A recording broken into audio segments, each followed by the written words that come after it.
صدر محترم، معزز اساتذہ کرام، مہمانان کرام اور رفقاء اعزام، میں خاکہ پیش کر رہا ہوں، برداشت کیجیے۔ میرے ایک دوست ہیں ارمغان اختر، جو بقول خط خود المغان اختل ہیں۔ اپنے بھاری بھرکم وجود سے عمر رسیدہ لگتے ہیں، مگر ہیں کمسن بالغ۔ کلاس میں جب پہلے دن تشریف لائے تو ہمیں لگا پروفیسر کی تشریف آوری ہوئی ہے۔ چونکہ پہلے طلبہ کی نشست ہے، اس لیے وہ صورتحال پیدا نہیں ہوئی جو سنجے دت کے ساتھ پیش آئی تھی۔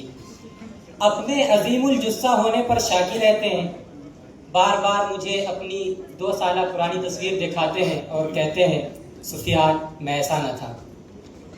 میں دلاسا دیتا ہوں کہ بھائی جسامت سے کیا ہوتا ہے، آدمی عقل سے پہچانا جاتا ہے اور آپ عقل سے کمسن ہی لگتے ہیں۔ اس دلاسے پر وہ فریفتہ ہو جاتے ہیں اور خود کو کمسنی میں تصور کرنے لگتے ہیں اور پھر کہتے ہیں کہ بھائی مجھے لڑکیاں کیوں نہیں دیکھتی ہیں۔ میں معذرت خانہ لہجے میں کہتا ہوں کہ بھائی آپ کی ہیئت قضائی تو انکل والی ہی ہے نا۔ ابھی شروع کی بات ہے، جب ہم لوگ گھر سے آئے تو بے ٹھکانہ رہے۔ اولاً ہاسٹل میں نہ تو طعام کا نظم تھا اور نہ ہی قیام کا۔ کچھ دنوں بھٹکتے رہنے کے بعد ہاسٹل کی انتظامیہ نے احسان فرمایا اور ہاسٹل الاٹ کر دیا، مگر کھانا ہوٹل سے ہی کھانا تھا۔ ارمغان بھائی کفالت سے خرچ کر رہے تھے، مگر یہ کفالت حصہ بقدر جثہ فراہم نہیں کر پا رہی تھی۔ انہوں نے قسم کھائی کہ میز کھلنے کے بعد میں نے کسر نہ اتاری تو میں بھی ارمغان اختر نہیں۔ پھر معلوم نہیں کیا ہوا کہ وہ ارمغان نہیں رہے اور ڈائٹنگ شروع کر دی۔ کم و بیش 1 مہینے کی ڈائٹنگ کے بعد انہوں نے اپنا وزن کیا تو 125 گرام کم ہوئے۔ اس عظیم تبدیلی پر وہ چی بجبی ہو گئے اور مجھ سے فرمانے لگے کھاؤ تب 85 کلو کے، نہ کھاؤ تب بھی 85 کلو کے، تو کیوں نہ ہم کھا کر ہی 85 کلو کے رہیں۔ میں نے کہا بات تو ٹھیک ہے۔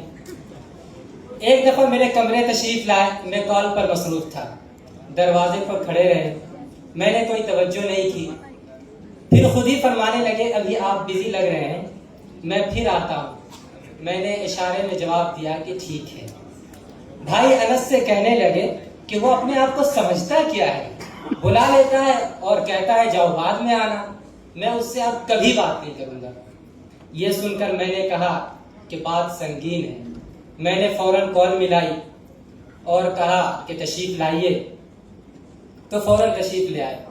میں نے سینٹرل کینٹین پر چائے پی اور ارمغان بھائی نے لاہوری زیرہ۔